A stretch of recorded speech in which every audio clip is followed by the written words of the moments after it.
Sorry for the minor interruption, but now we'll move on to the second part of this video that I wanted to do, which is discussing the roster at each position and what I really want to do with these guys in the future, or what my plans are with these guys, or what I've been working on in development and stuff like that, because I haven't really done that at all. So I don't know if this is going to be start of a second video or just tacked onto the end of the first. It's probably going to depend on how long this ends up going. But for the offense, we'll go through this screen, and then I'll show you guys all the defensive stats and then break it down position by position, because I have a plan defensively that goes a little bit deeper than what is on offense. So Philip Rivers, great year out of him. He has had pretty much the same season twice in a row now. As you can see, he's up to an 85 overall because of confidence. He cut down on turnovers a little bit this year, but he did play a little bit less. His yards per attempt were down. Completion percentage was around the same. Yards per game was down. He was not passing it nearly as much this year with the great campaign of Melvin Gordon. As you guys saw, he was very good in games that we played, and he had very good overall stats in the year. So I'm very happy with Philip Rivers, and I did a quick sim to the offseason to see kind of who retired and stuff. And when I did it, he did not retire, so hopefully he sticks around for one more year so we can maybe potentially be a championship team. Although we do have Brent Vollers waiting in the wings still. I have been spending a little bit of time developing him, not a whole lot as of right now, because I did anticipate another year of Philip Rivers, to be honest. He's, I think, only 34, and usually 35 is when players retire. Oh, sorry, he is 35 now. So I thought he was 34 at the start of the season or in the off season. So I didn't figure that we'd need Brent Vollers quite yet. But he already has very good base ratings, good short accuracy, work on the mid and the deep, and actually probably get his short up a little bit. Already has good throw power and speed, and a couple of other skills are pretty good too. He's good stamina. His carrying might need a little bit of work. His injury is a little bit of a concern, but you know, he's a very good dual threat quarterback, so I am looking forward to putting him into action in the next couple years.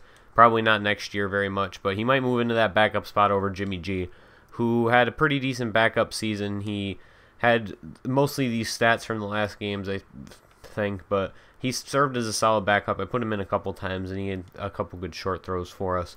Most of this is from the last game of the season, though, and he actually got injured in the last game of the season, but it doesn't look like that carried over very much. So, very good year from Philip Rivers and the quarterback. And Melvin Gordon, actually, I think I showed already. I don't remember because I recorded this in two separate parts, but he did lead the league in rushing yardage, and he had 1,437 yards on the season, averaging almost 96 yards per game, 10 touchdowns. And really, the thing worrying me going into the playoffs is that he is really our only running back that got many carries this season. Like, he had 3 times as many carries as everybody else on our roster combined, pretty much. I mean, if you don't include Philip Rivers and Jimmy Garoppolo's 38 combined rushes. If you count like actual running backs or people who rush the ball, like I guess Brandon Myers had a couple carries this year too. But if you just count those, he had 3 times as many carries as all those guys combined. So I'm kind of worried that he might be wearing down, although he did just have like a 200-yard game a couple weeks ago. His confidence is up. He has very good ratings right now. I've been working on his ball carrier vision, his carrying, obviously, and the trucking I've gotten up a little bit so he could be a kind of a I'd say dual threat back, but that would mean more catching and running. What I mean when I say dual threat is he can run it inside or run it outside. I've gotten his elusiveness up to around 90 overall, and he has a little bit of a boost right now just because he is 81 confidence, it looks like. 80 awareness. Stiff arm I've been working on a little bit too. I think it was like 76 when we started. And I've really not touched any of these secondary attributes. I haven't really worked on developing him into a receiving back or anything. And I want to get rid of that drops passes trait too, but there's been pretty good development for him so far. And this is all post, like I've done all the XP for the normal, like the regular season achievements. So Melvin Gordon had a ton of progression. He's up to an 84 overall. He would be a little bit higher, but I got the elusiveness up to 90. It was at like 87, and that burned through a significant portion of the XP. So some of the stuff that doesn't affect his overall is really what that is. Like his awareness is only, it doesn't show it here, but his awareness is only like, no, his awareness is only 80. He's not really a receiving back, which factors into his overall a little bit, I think. So I still think he's very good ratings at this point. I like his ball carrier vision. His trucking is very good. He's working on carrying. That's fine. Elusiveness and agility. A lot of traits that I like in running backs are there. He's already up to number 17 ranked, too. So, and I think he was like 35th when we started. Frank Gore had a good, solid start to the season, but he got injured. Not probably going to be bringing him back. If he retires, is also a possibility. Davian Brandon, definitely not going to be bringing him back this year. He averaged less than 3 yards per carry, which is sad because he actually started out with a couple good carries on the season. I think the first game I ever played him, he had like 2 carries for 40 or 2 carries for like 20 yards or something like that. So he really didn't improve as the season went on. He was our third down back just because he had good pass blocking, but I might look at a different spot for that next year. I was not very impressed with what we got out of Davian Brandon. Kenyon Drake is a guy that was on our practice squad last year and got elevated to the main roster this year just because he was already on the roster and he was only taking up about $300K and we needed extra running backs on roster. So he did manage to stay on roster. I think that if we have more cap space this offseason, though, he's definitely probably going to be going. Not very good carrying or ball carrier vision. His moves aren't super impressive. Good speed, like he was a decent kick returner for us, but he's also like he's not a good catching receiving back. He's a terrible pass blocker, so we can't even put him in a role like that. So definitely not looking to bring him back. And Derek Watt is a pretty good fullback, honestly. Run blocking is pretty good. Impact blocking is all right. Good speed, and his awareness I think is like 69, so it's not terrible. He's on contract for a couple more years, so that's not really something I'm going to be looking at too much into right now. I don't want to pay too much for a fullback anyway, which I know I would have to do in free agency. Keenan Allen, down year out of him if we take a look at the year that he did have last year. It was a down season. He had 1,421 yards last year. I think he really kind of just came on late this season. We had more weapons in the receiving game this season than we did last year, which I think contributed to that too. He came on late, though. He was under, I think, 9 yards per catch. He was at least in the single digits at somewhere, if it was 8 or 9. He was under 10 yards a catch for about half the season, and he kind of turned it on in the second half with a lot of the injuries that we had on our team.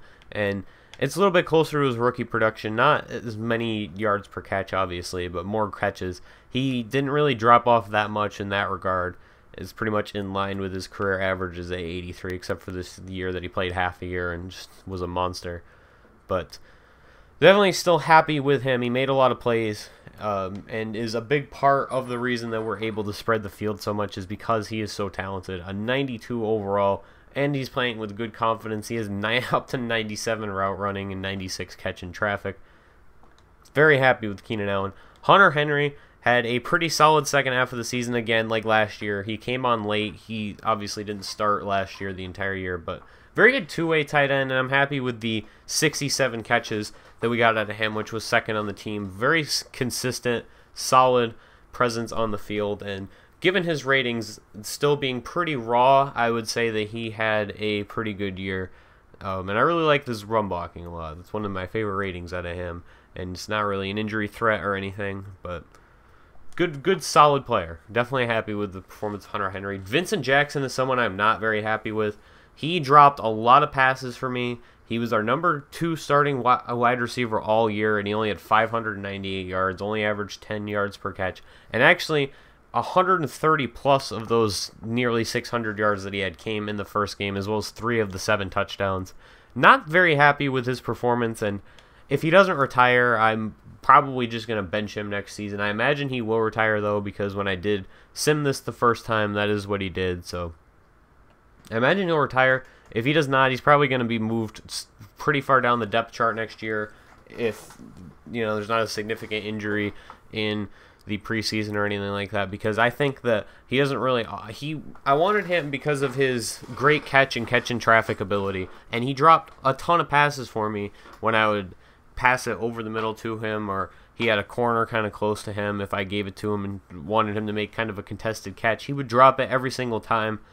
But still has okay ratings, not very fast, terrible elusiveness, obviously. Good run blocking for a wide receiver, but I think we can do better, and probably not going to be retaining him, really. I wanted him to retire a Charger, but he just really underperformed for what I would have wanted. Craig Brink had a very good season, though, considering that he did not play much of the first half. Still finished with 574 receiving yards, if we take a look. I don't know why I did that because he's only played one season. And now I clicked on Keenan Allen on accident. But, yeah. Oh, no. I wanted to see how many games he played total. I didn't know if that was in the screen right there. So let's go to general. He did play all 16 games, but a lot of those were his punt return. He only played 483 downs this season, but he did have 42 catches, 13 yards per reception. Still working on his catching. If you guys remember from the screen when I did say downs played over there, stupid. He pretty much, so him and Travis Benjamin basically split that spot as the slot receiver this season. They had a similar number of downs played, and a lot of Craig Brink's downs played were on special teams because he was our punt returner and kick returner for a good portion of the season with Travis Benjamin. So I guess actually kind of evened out. But they did kind of split snaps at that spot, and they had the production of a good number 2 receiver. Actually, their stats would have been better if they were combined as one receiver than Keenan Allen's. But definitely going to be looking into giving Craig Brink a big role next season. And maybe he might even potentially be a starter on the outside as just a deep threat with that 93 speed. Very good route running still. Pretty good spec catch. Catching and catching traffic is the real thing that still needs work with him. But he had very solid hands, and his ratings aren't very good, like looking at it right here. But he played better than Vincent Jackson, I think, this season. Good release already. Pretty good elusiveness and ball carrier vision as well. Not the greatest run blocker, so that might be something that we have to consider. Because I like that out of my starting right wide receiver, but I might just put Keenan Allen in that spot anyway. He kind of moved around the field this season. So Travis Benjamin, very good start to the season and obviously got injured. He is, if I did not say it earlier, coming off the IR for this game. However, Jason Verrett and Frank Gore will not be eligible to come off the IR, so that was my bad. I thought you could take players off the IR in the playoffs, but since even though we had that first round bye, still could not remove Jason Verrett and Frank Gore from the IR, and they would have been really big pieces. I would have really liked to have them for our playoff game against the Texans, but Benjamin is still working on his ratings. He's at 27 at this point, so he's pretty much capped out. Very good speed threat, and I would like to see a little bit more out of him next year. Very good elusiveness still, though. So definitely something that we might have to honestly address that spot too, because it actually does look like he's injury prone. I did not know that beforehand, but we're definitely happy with the production he does give us when he's on the field. He had a perfectly healthy first season. I actually want to compare the 2 seasons that he had. Obviously, the touchdown totals won't be there, I don't think. But no, he had 8 the first year, too. Less yards per catch, but it's very solid production. He was turned into more of an all-around receiver. And actually, 403 of those almost 1,000 yards he had last year were after the catch. So definitely happy with what he did when he was on the field for us this season. Melvin Gordon, good numbers for a back that we actually really didn't throw that much to in games that I played, so a lot of that is sim stuff, and he still averaged 12 yards a catch and had 2 touchdowns, so that's a pretty good total, I would say. Roosevelt Eugene, a guy I was pretty happy with. We passed him the ball a couple times when I did play games, and he had 132 yards on 10 catches, and I'm not saying it'll give him a bigger role next year, but I think we can utilize him in a couple of different ways. Very good speed and catching. The problem is his catch in traffic and his spec catch and route running just are not there yet, and I did not mean to click on that. If you take a look at some of his ratings over here, I'm going to grab a drink really fast. Elusiveness, a little low. Ball carrier vision, a little low, which doesn't really affect receivers, but still stuff to look at. Very good kick returner, though, and I think he'll be taking that starting kick return spot next season. But for an undrafted free agent, I definitely cannot complain. I would like to re-sign him this offseason. Derek Watt, we already went over him. Brandon, 5 for 42. Jalen Marshall got a little bit of playing time, it looks like, as well.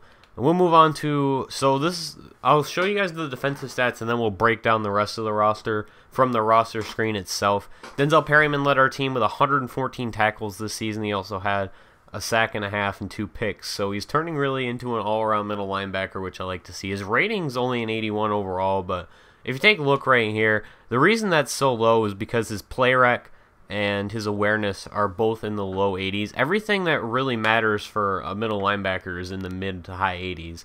Like tackles, 86, hit power 91. His block shedding could be a bit higher. I'm not really a big fan of that, but his acceleration 88, 85 pursuit, 85 strength, and he is not very injury prone either. So turning into a good all-around player for us, and I would definitely like to get him under contract next season, as we really like the performance out of Denzel Perryman. Very good all-around statistical year. A lot of tackles for these guys, high tackle totals. Brandon Flowers had kind of a comeback season moving to safety. I thought that was really where he was best suited last year. Once we moved him to safety, we had a lot better of a time, and he was definitely our best player in our secondary. And we, I don't know if I showed it earlier, but we led the league, I think, in passing league. We had the best passing defense, but I don't think our safety play was particularly great, and we had a lot of weak corners, so I think it was an aberration, and I'm still going to try and address that spot in the offseason if possible. But we'll move on from just tackle totals. We'll look at sacks. Joey Bosa cracked double digits, which is nice to see. I think he only had like 6.5 last season, which is still really good. And obviously this Joey Bosa's not... Oh, he had 8.5 last season, actually. Excuse me. But this Joey Bosa's obviously not as good as he was or as he is in real life. He's been fantastic so far. He's not nearly that good, but still has been very, very good for us. And now is as good of a time as any to tell you guys about my defensive plan for next offseason, which is I'm going to switch to a 4-3 defense. I think that with Jeremiah Attachu hitting free agency, which is something I haven't really talked about either, but we will get to that in a few minutes. He's going to hit free agency more than likely, and I'll get into the reasons why in a second. I think that we can maximize Joey Bosa by moving him to an outside role. His stats really match that more of an edge rusher. He has very good speed and acceleration, and we've been playing him as an inside, like almost as like a defensive tackle in a traditional 4-3. We run a 3-4, so he's still like a defensive end. But he doesn't necessarily have the greatest ratings for that kind of role. Not the greatest tackling, not the greatest play rec. Awareness is a little low. His block shedding is only 83. His power moves and finesse moves are much higher, and he's the number 14th ranked left end already. He's got... Actually, the secondary attributes really don't matter that much. His hit power is like only 81. And his pursuit's only 84, which for an inside defensive lineman is not the greatest. I think that we would be best off maximizing his role as an edge rusher, putting him at the left or right defensive end spot in a 4-3 scheme instead of the defensive end in a 3-4. That's my plan for this offseason. I also have been playing around with a lot more of the 4-3 playbooks just because of Madden Ultimate Team. I've been running that scheme a lot more than I have been running 3-4 in that, and I think that the scheme just works better in Madden for getting pressure.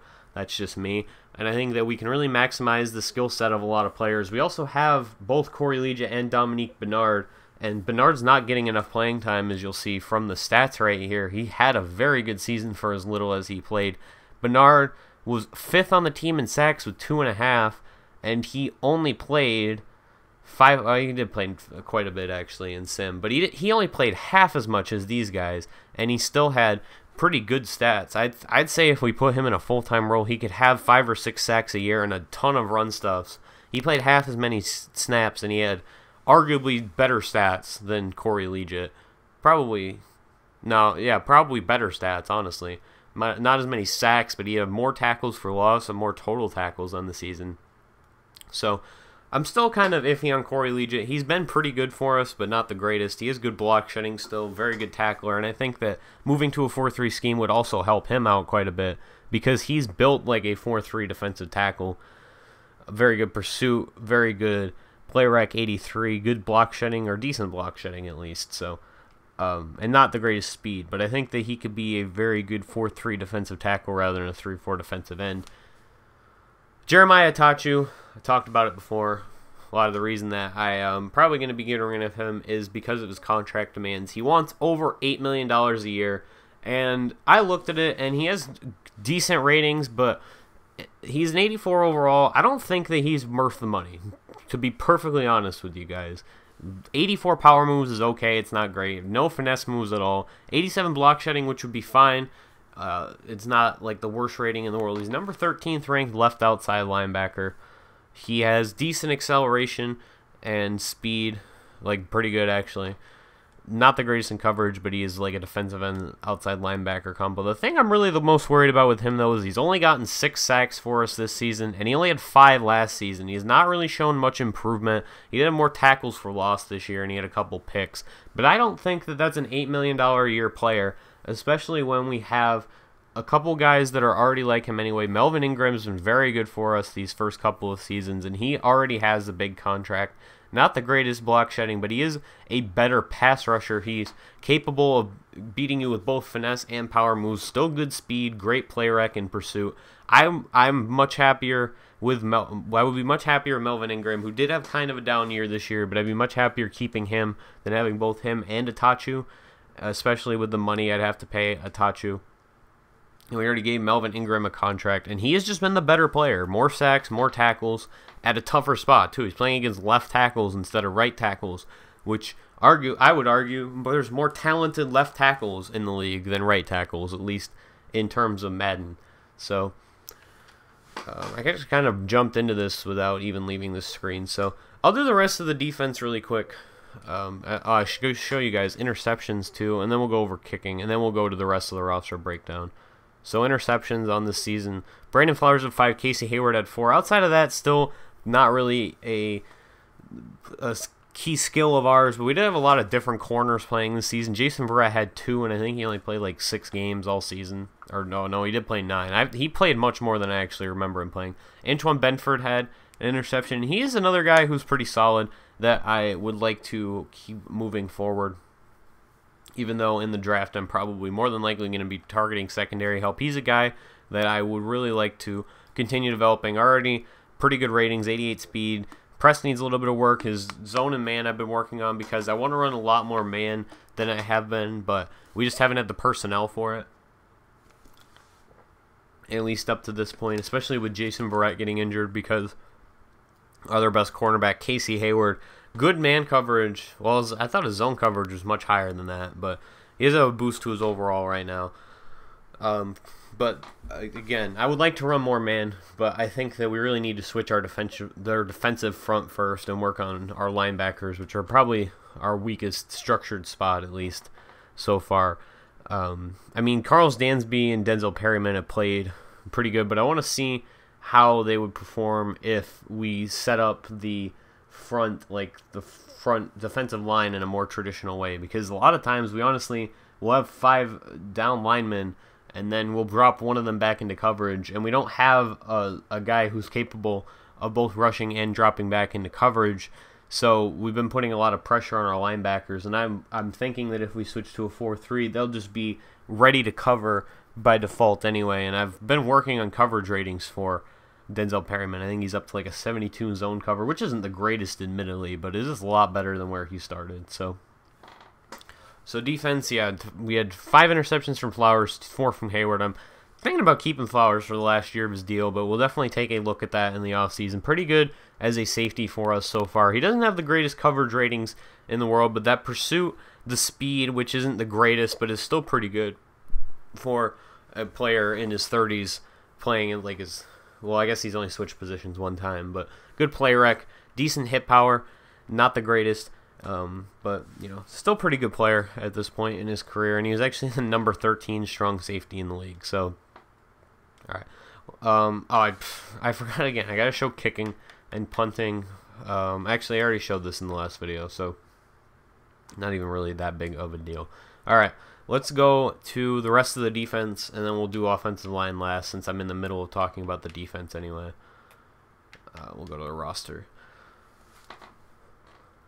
And sorry this video is going a little long. I'm probably going to end up splitting this part off of the main season recap. But Bosa, 85 overall, very happy with him. I already went over him. I talked about Corey Liuget. I'm probably going to be moving him inside, as I think he has like 2 more years left on his deal. I believe, anyway. We'll take a look right here. It's career stats. Is it awards? No, contract skills. So let's see. We're in 2017 right now. Is that correct? Yeah, so he has 3 more years on his deal. He's definitely not going to be staying around for the entirety of that contract, because I already think he's overpaid to begin with. I definitely would not have given him that kind of contract. But I'm definitely not going to be paying him $12.3 million in 2020. I'm thinking about addressing that position in one of the next 2 drafts. I already did with Dominique Bernard, but you know, he's had a good year too.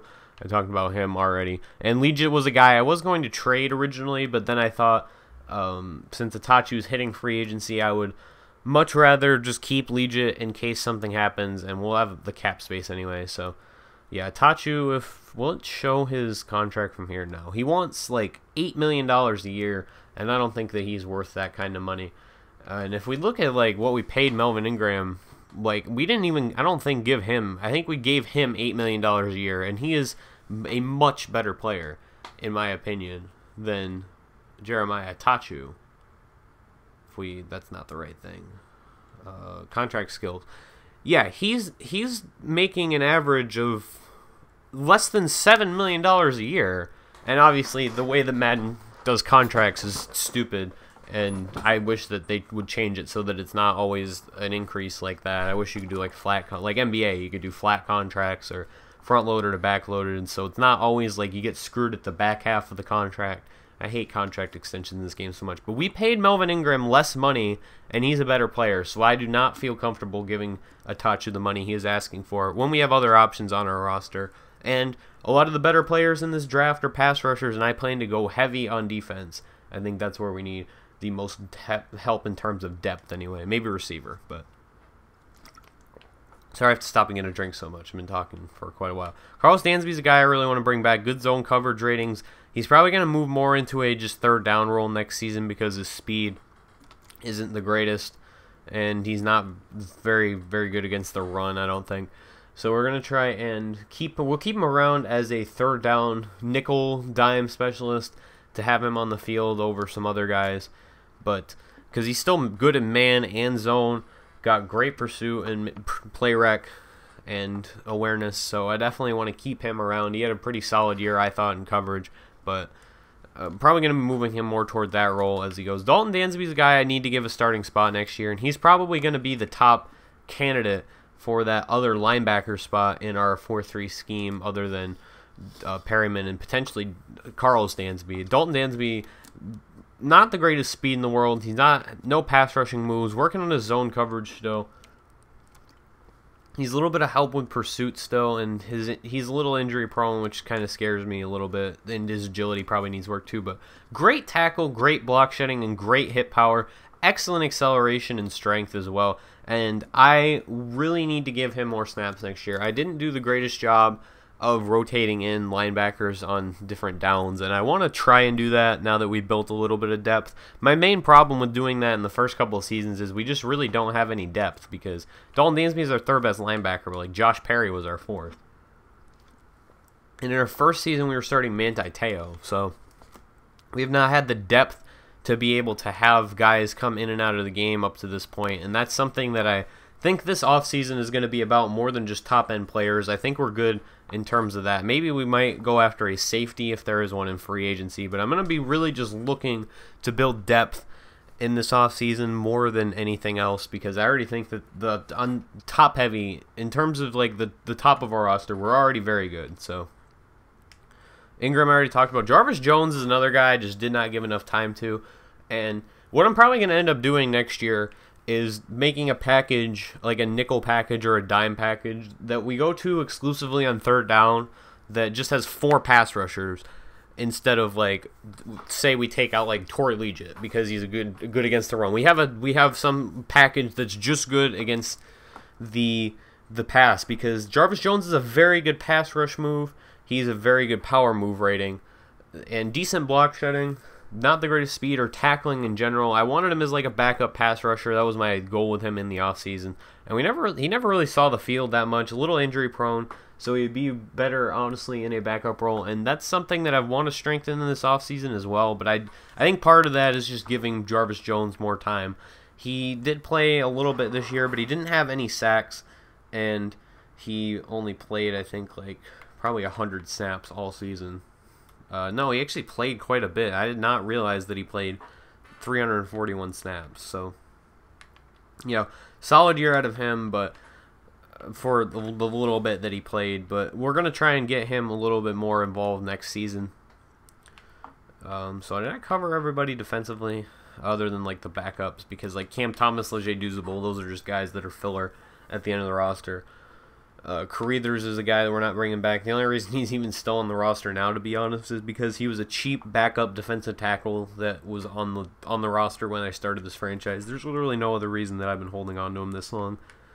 Perry's a guy that's we're just going to hold on to him for depth until he's off his contract. Not a guy I really care about one way or the other. Jarvis Jones we already talked about. Yeah, and like I said, we only have like 5 linebackers on the entire roster, so definitely a weak spot that we're probably going to have to address. Well, actually, we have like 4 middle linebackers and then 3 edge rushers. So Jason Verrett, I love Jason Verrett. He's one of my favorite players. He needs a little bit of work on press, but very good, very happy that we did get him under a contract extension, or I don't remember if I showed that or not, but he is under a contract extension. Not very many interceptions, but other than that, been an excellent player for us, and I think we got him on a bargain of a deal for an 89 overall corner with 92 man coverage to only be paying him less than $10 million a year. He's only actually making less than $9 million a year. I'm very happy with that. Very happy to have him around for 4 more years.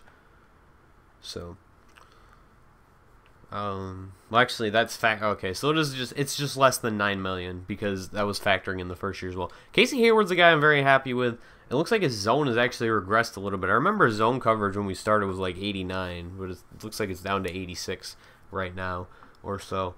But been working on his man coverage so we can run more man next year. Very good slot corner for us he's been so far, and would probably like to get him under a contract extension. Number 21 ranked cornerback in the league. Leon Hall probably not going to be bringing back, mostly because we brought him in to start as another corner, and then Antoine Benford honestly is already better than him if we take a look right here. Leon Hall, 85 speed, 80 man, 79 zone. His 82 press is really good, and 78 play rec, but if we look right here, Antoine Benford already has 88 speed, 81 man, and 82 zone. Obviously, you're losing out a little bit in terms of the play rec and press, and I think he has slightly better agility as well. But Antoine Benford's younger. He's cheaper. We picked him in, I think, the 3rd or 4th round. Believe the 4th round this past offseason, so he's going to be cheaper going forward. And Leon Hall was really just a filler player anyway. But I am very happy with the way he played. I think that a big part of our pass defense and why it was so successful this year is his ability to play press coverage and even like decent zone. I didn't run very much man. I wanted to get a corner that was balanced in case we ended up at a point where I was comfortable playing a lot of man, but really our linebackers just aren't good enough, and we don't have enough corners, especially after Verrett got hurt. We only have 4 healthy cornerbacks on the entire roster, and one of them is Daryl Worley, who's still very, very raw, and a guy that I'm honestly thinking of just getting rid of this offseason because he's not progressing very much. Even though we've been putting a lot of points into him, it's just his coverage is not getting better. His play rec is still very bad, and he did play for us very well. He played very well for us in the first half, or the second half of the first season. Once he actually started for us on the other side of Jason Verrett, and Casey Hayward was our slot corner in season 1. But I wasn't really impressed by him this season. He did have to play a little bit because we still run a couple dime packages here and there. Safety is the weak spot. This guy is rated as our highest safety, but that's probably literally only because of his speed and his hip power. Terrible zone coverage, only a 76 for a safety. Okay tackling in pursuit, not very good.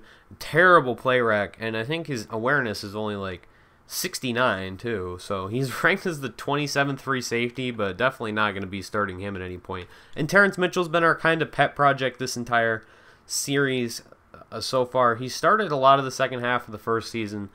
Very good speed and zone coverage and acceleration as well. He's a converted corner, good pursuit, good play rec. We've been developing him, and really I think his ultimate destiny with this team is just as a third safety, a guy that comes in sub packages as like if we run cover 3 or we need a third safety at the end of a game on a Hail Mary or something. Because he has really good stats for a backup, and the reason I converted him from corner to begin with is because he had good stats as a safety, I thought, more than anything else. Not the greatest tackler in the world, not very good block shedding either, and not very good press, which is a big thing for a safety, or a corner, excuse me. Especially in my system, I like to press a lot because I think you can get a lot of valuable jams in this game, at least, because I'm running a Madden team, not a real football team. But decent tackling is still something I'm not the happiest with. But I think that he's been developing very nicely, and I would like to hold on to him. Very good, very happy with what he has done for us. Daryl Stuckey, a guy I signed after we actually cut him originally, just because he had decent zone coverage for a third string or second stringer.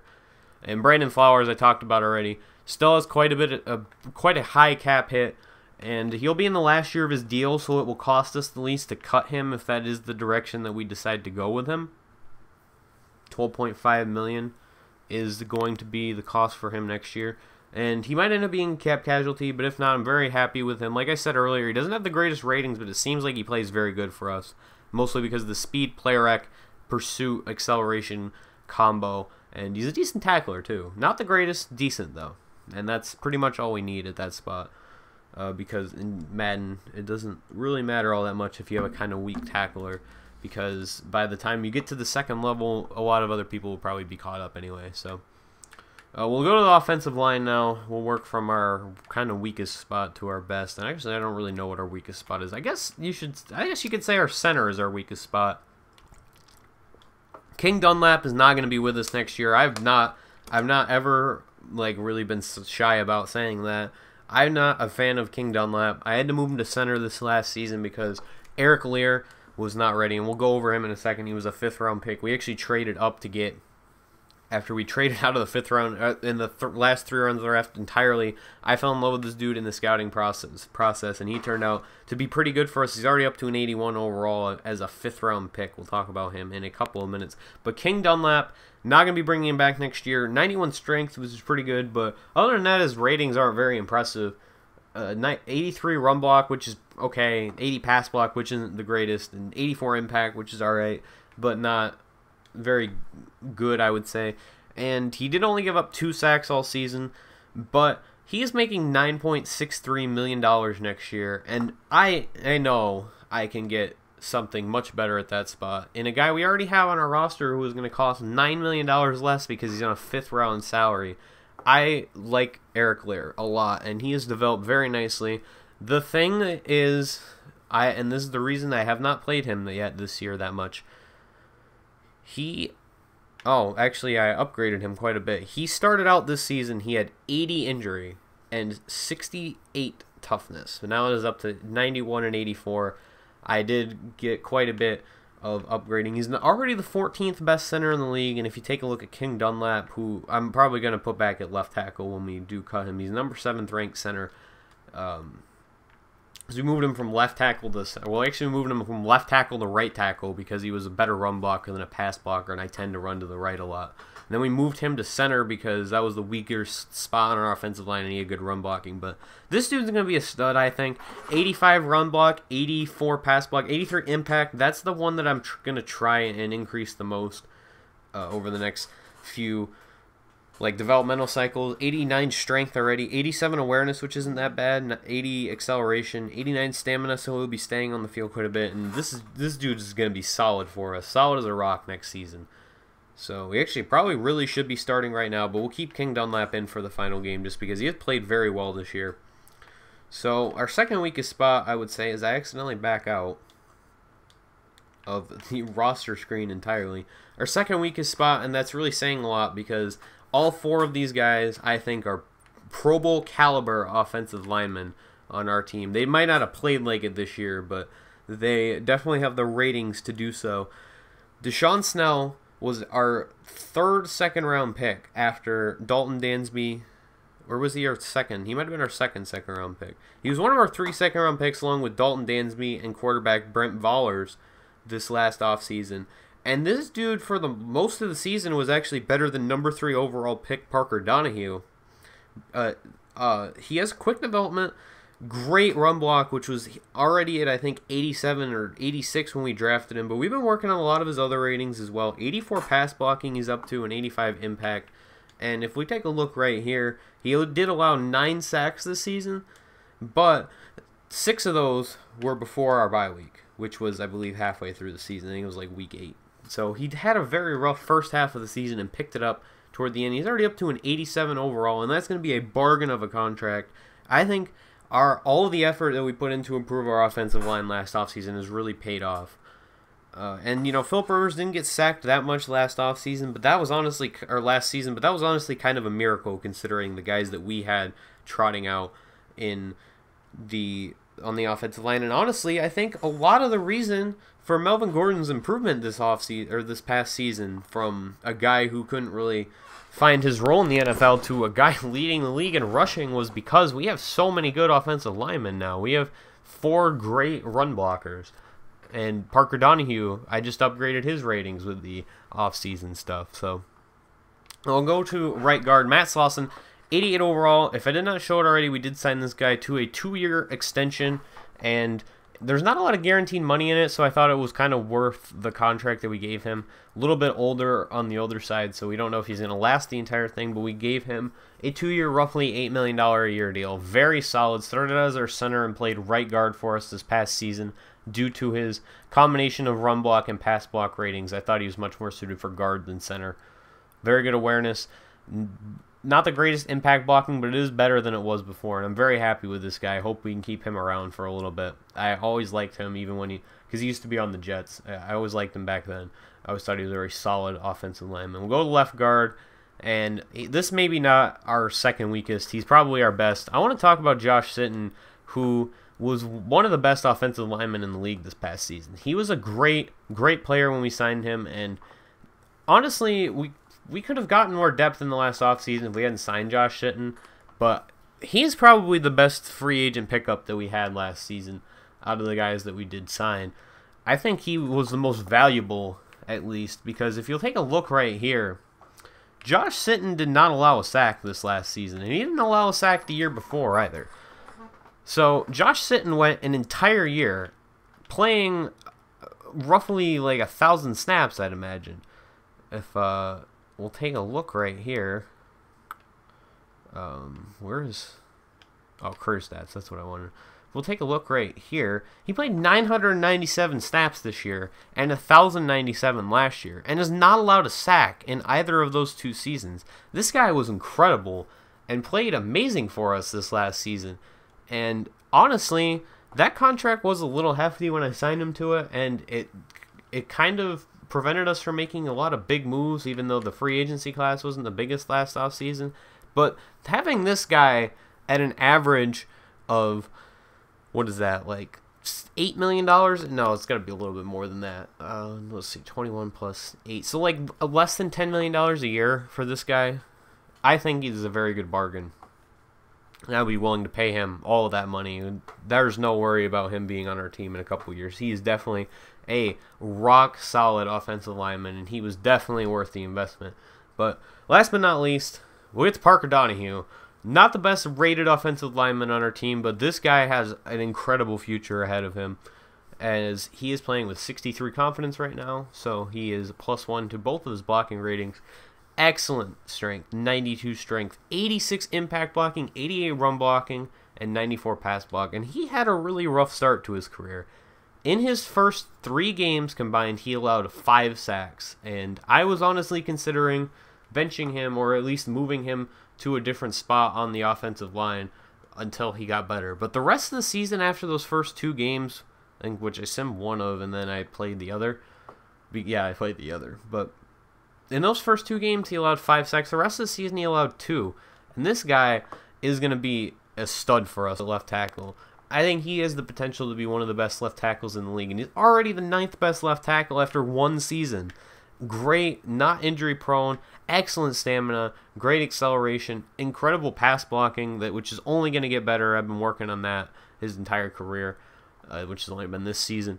And impact blocking is the only thing that I'm really not the biggest fan of right now, and that's even still an 86, which is incredible. This guy is very, very good, and I hope to keep him for many years. Many years. Very good pick for us, number 3 overall, and honestly, he wasn't even the best player in that draft. We probably could have gotten better value at number 3 or traded down and gotten something else, but this guy I really wanted, and it's proven to be worth the investment. And his college teammate will soon be playing behind him whenever Phillip Rivers decides to retire.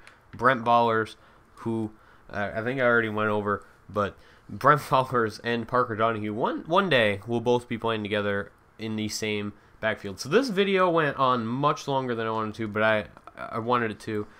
But I'm definitely going to be separating this as a separate part. But I wanted to talk to you guys about how I felt and what my future plans were with all of these guys. I want to see if there's anybody I didn't really talk about. I talked about Eric Lair was a guy that I really wanted to emphasize in this as a guy who I wanted to have a big role in the future. Dalton Dansby was the guy I wanted to talk about, and I did. And I wanted to address the safety spot, which, as I've said a couple times, is probably the top priority this offseason. The top priority this offseason is secondary in some form, or linebacker if we decide that we need one that badly, although I think we can suffice with those guys, especially with our defensive front. I want maybe another corner because I'm not comfortable with Antoine Benford as our number 3. I definitely want to at least sign some depth guys who are good in zone for potential spots in our defense. I don't want Antoine Benford to be our number 3, but I'm very comfortable with him being in number 4 this next season. So, and safety is a mess, really. Brandon Flowers had a decent year, but he's already 31, and I'm not super attached to him. And Terrence Mitchell is 25 and still developing, but probably not a starting caliber free safety on a championship team at the end of the day. So, I think I talked about everything I wanted to talk about.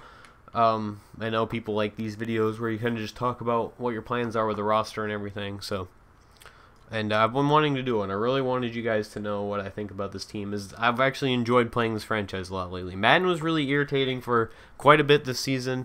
I didn't really have fun with this franchise in the first season. It was kind of a grind, and I really just wanted to get through to the offseason because I felt that we could build a very, very good team. And I think we have. We are 11-5, and we are staring the playoffs right in the face. And I did talk about a lot of the future in this video, but we still have a playoff run to accomplish. And I honestly think that this team could make the Super Bowl. It's totally conceivable. Very good offense, excellent defense so far this year. So we'll see if we are able to accomplish that goal as we will be taking on the Houston Texans in the next episode. So I'd like to thank you guys for watching. Hope you enjoyed. And stay tuned for more Chargers franchise as we have a long road ahead in these playoffs. See you next time.